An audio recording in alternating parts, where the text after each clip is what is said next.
그날의 죄와 더러움을 씻는 셈이 다윗의 족속과 예루살렘 주민을 위하여 열리리라.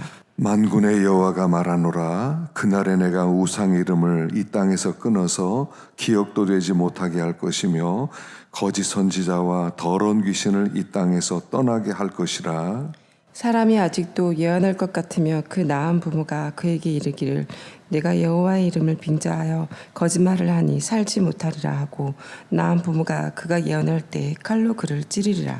그날에 선지자들이 예언할 때 그 환상을 각기 부끄러워할 것이며 사람을 속이려고 털옷도 입지 아니할 것이며 말하기를 나는 선지자가 아니요 나는 농부라 내가 어려서부터 사람의 종이 되었노라 할 것이요.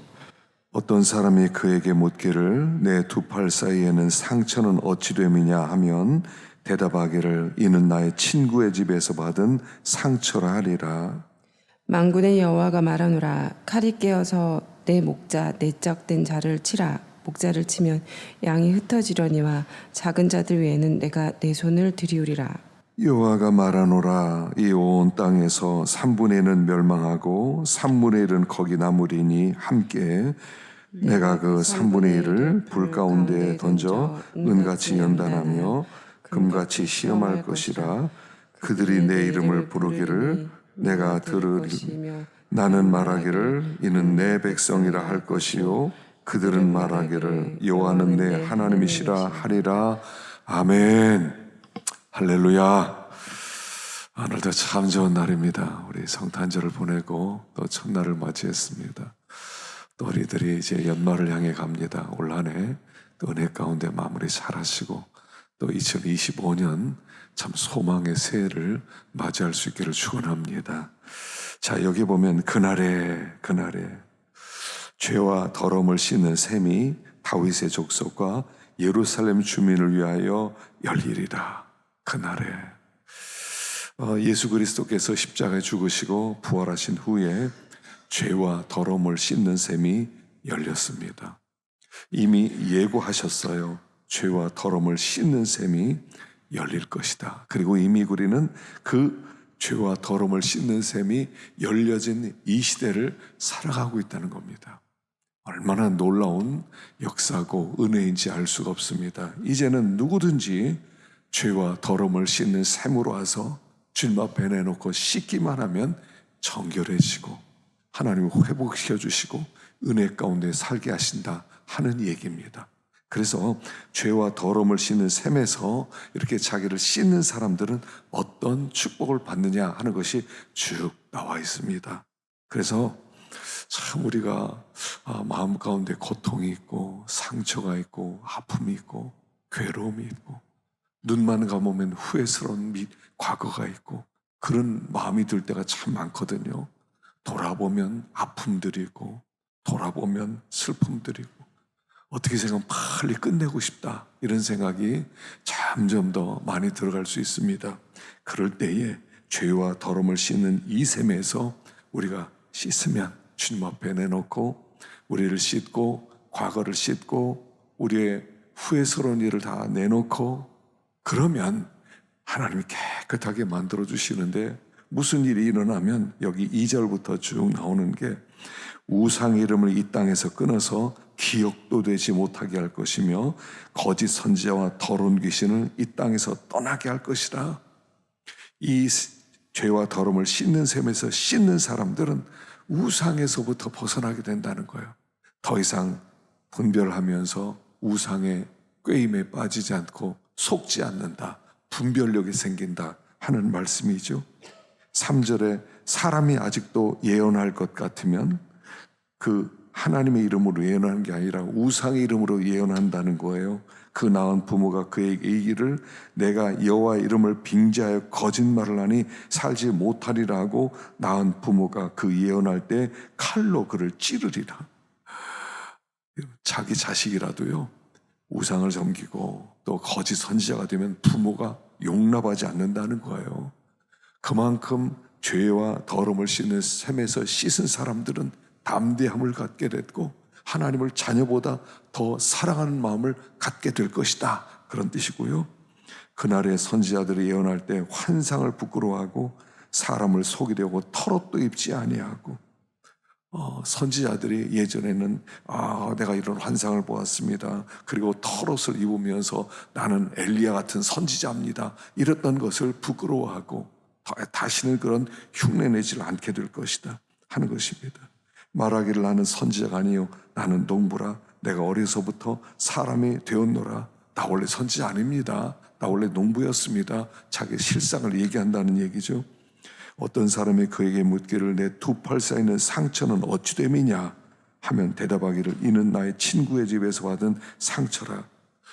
우상을 섬긴 사람들이 칼로 자해를 많이 합니다. 팔에 자해를 했어요. 이거 너 우상 옛날에 섬긴 증거 아니냐? 이거 아니라고. 옛날 친구 집에서 상처 입은 거라고 하면서 자기의 과거를 부끄러워하게 될 것이다. 과거에 우상을 섬겼던 것을, 우상의 선지자로 살았던 것을 부끄러워하게 될 것이다 하는 거예요. 그래서 죄와 더러움을 씻는 셈에서 씻음 받은 사람들은 과거에 자기들의 잘못을 부끄러워하고 담대함으로 하나님을 사랑하게 될 것이다 하는 것입니다. 그리고 나서 여기 이제 그 칼아 깨어서 내 목자 내 짱된 자를 치라. 목자를 치면 양이 흩어지려니와 작은 자들 위에 내가 내 손을 들이우리라. 이제 우리 그 목자 되신 예수 그리스도께서 이 땅에 오셔서 고난을 받으셨어요. 그래서 양들이 뿔뿔이 흩어졌습니다. 그런데 그때 하나님이 어떤 일을 하시냐면 8절에 여호와가 말하노라 이 온 땅에서 3분의 1은 멸망하고 3분의 1은 거기 남으리니. 이 3분의 1이 사실은 죄와 더러움을 씻는 셈에서 씻는 사람들이 될 거라는 거예요. 이 사람들이 9절에 3분의 1을 불 가운데 던져 은같이 연단하고 금같이 시험할 것이라. 그들이 내 이름을 부르리니 내가 들을 것이고 나는 말하기를 이는 내 백성이라 할 것이고 그들은 이르기를 여호와는 내 하나님이라 하리라. 자, 죄와 더러움을 씻는 셈에서 씻는 사람들은 어떻게 되냐면 이 사람들은 연단을 받게 된다는 거예요. 하나님의 백성으로 연단을 받는데 은같이 연단하고 금같이 시험하고 그 연단 받으면서 하나님의 이름을 부르게 될 거라는 겁니다. 그러면 우리 주님은 그 음성을 들을 것이고, 그리고 우리는 그 하나님은 이들이 진짜 내 백성이다. 연단 받은 다음에 내 백성이다. 그리고 우리는 하나님은 나의 진정한 여호와는 나의 하나님이십니다라고 고백하게 될 거라는 거예요. 그러니까 이 죄와 더러움을 씻는 셈에서 씻는 자들은 자기의 과거를 부끄러워하고 정말 담대함을 가진 사람이기도 하지만 연단받는 사람이 될 거라는 거예요. 그 연단을 받는데 연단 받아서 그 연단 받는 가운데 하나님의 이름을 부르게 될 것이고, 하나님은 연단받은 깨끗한 자들 향해서 이들은 내 백성이라. 우리는 연단을 받은 후에 여호와 하나님만 나의 하나님이십니다 라고 고백하게 될 것이다 하는 거예요. 그래서 마지막 때는요, 죄와 더러움을 씻는 이 셈에서, 그 셈에서 나오는 그 성령의 역사로 깨끗함을 받고 과거의 상처가 치유되고 하나님만 바라보는 자가 될 것이다 하는 것을 말씀하고 있습니다. 요한복음 16장 봉독해 주시기 바랍니다.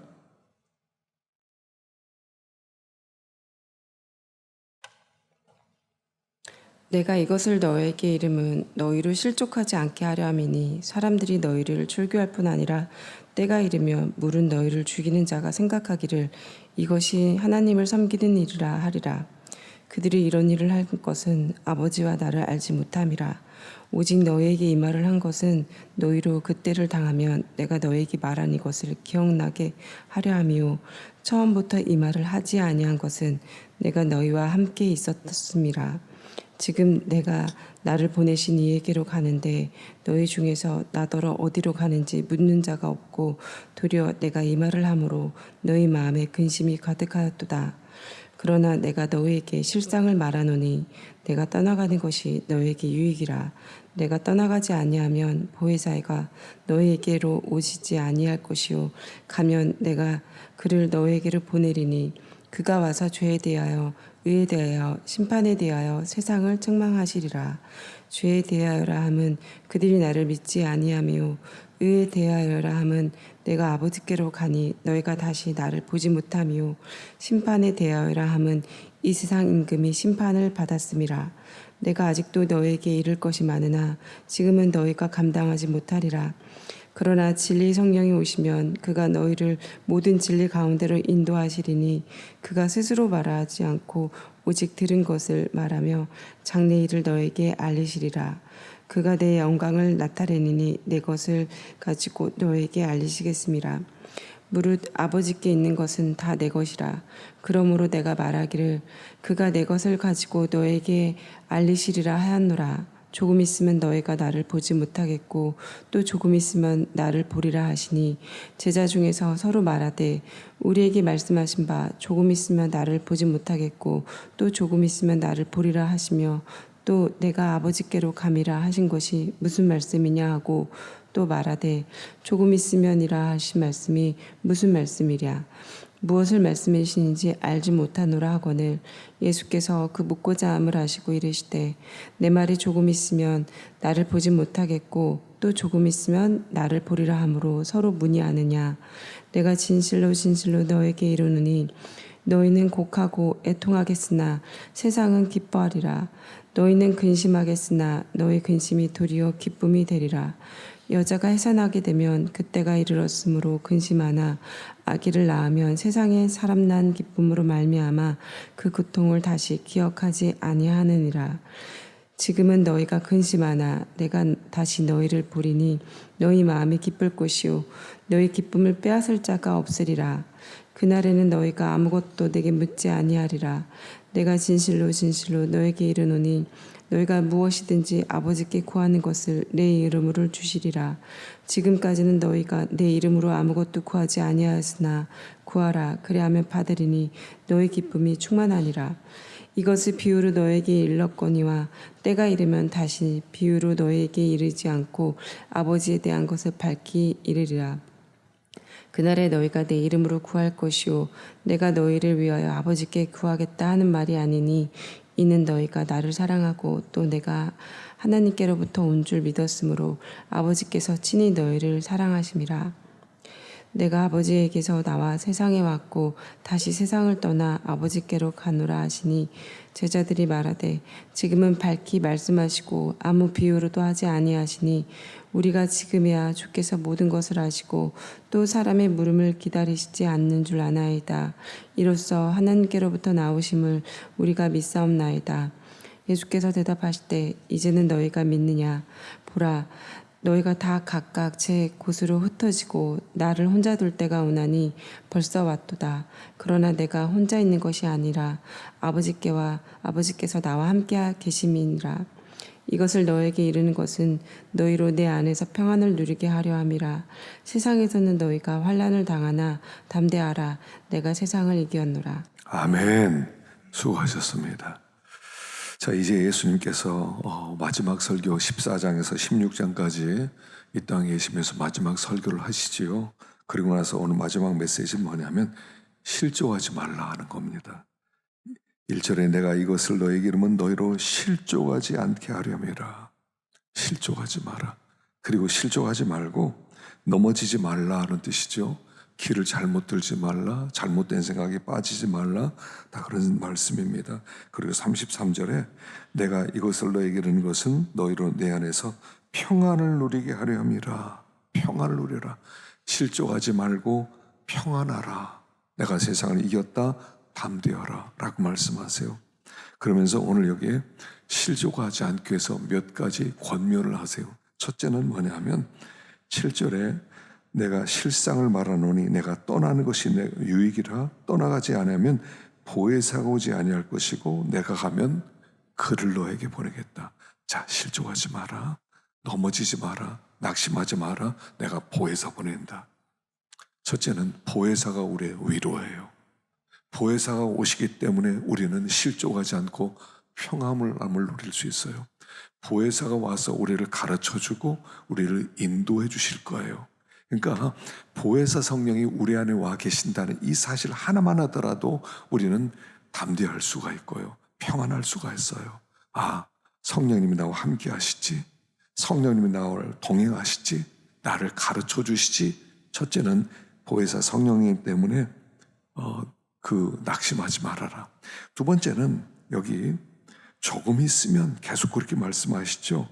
그래서 여기 16절에 보면 조금 있으면 너희가 나를 보지 못하고 또 조금 있으면 나를 볼 것이다. 17절에도 조금 있으면, 18절에도 조금 있으면, 19절에도 조금 있으면, 계속 조금 있으면이에요.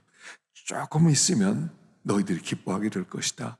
지금은 근심하지만 곧 기뻐한다. 여기 조금 있으면이라는 이 뜻은 뭐냐면, 첫째는 시간적으로 조금 있으면이에요. 짧게는요, 예수님이 십자가에 죽으실 것이다, 부활할 것이다, 3일을 얘기해요. 그러나 또 크게는 내가 너희를 떠나서 승천하게 될 것이다. 내가 너희를 이 땅에서 다시 얼굴을 보진 못할 것이다. 그러나 내가 다시 올 것이다. 재림할 때까지 조금 있음이란 말이에요. 예수님이 승천하시고 다시 오실 때까지 2000년 지났는데 주님은 이것을 조금 있으면 이렇게 표현하셨다는 거예요. 조금 있으면. 사실은 2000년은 의미가 없어요. 우리의 인생에 주님을 만나고 죽고 죽은 다음에 죽으면 주님의 재림이지요. 100년도 안 걸린다는 짧은 시간이란 뜻이에요. 동시에 양적인 뿐 아니라 질적으로 조금 있으면요. 그건 뭐냐면 우리가 이 세상에서 고난을 당해요. 신랑이 없으니까 무시를 당해요. 사람들이 없인 여길 수 있어요. 그거 별거 아니라는 거예요. 짧은, 그리고 양적으로 질적으로도, 양적으로 짧은 시간이지만 질적으로도 우리의 고난이라고 하는 것 별거 아니라는 거예요. 마치 어린 아이 뵌 시간과 같다는 거예요. 여자가 아이를 뵙니다. 그러면요, 입덧이 시작됩니다. 그리고 아이를 품고 10개월을 있어야 됩니다. 어떤 사람은 아이 낳을 때까지 입덧을 해요. 얼마나 고통 가운데 사는지 모릅니다. 그런데 10개월이에요. 그리고 아이가 태어나면요, 그 아이를 기르는 그 기쁨은 그 입덧하고 아이를 품고 살 상상할 수 없는 큰 기쁨이 있는 것처럼 이 땅에서 우리가 당하는 이 고난은 별거 아니라는 거예요. 주님을 만나서 그곳에서 함께 그분과 함께 누리게 될 기쁨에 비하면 아무것도 아니라는 거예요. 그러니 낙심하지 말아라. 조금 있으면 그분 올 것이고, 조금 있으면 너희들이 이 고난보다 더 큰 영광이 기다리고 있으니 실족하지 마라 라고 하세요. 세 번째는 여기 24절입니다. 지금까지 너희가 내 이름으로 아무것도 구하지 않았으나 구하라.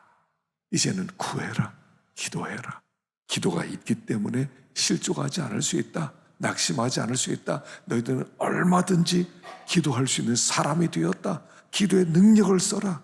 기도를 통해서 하나님을 만나고 하나님이 얼마나 우리를 사랑하는지 알고, 그래서 아무리 큰 고난이 있어도, 큰 시험이 있고 어려움이 있어도 잘 견뎌서 실족하지 마라. 그리고 평안하라. 반드시 내가 승리했기 때문에 다시 올 것이다 라고 말씀하는 겁니다. 실족할 만한 일이 참 많아요. 말 한마디만 듣더라도 우리는 낙심스럽습니다.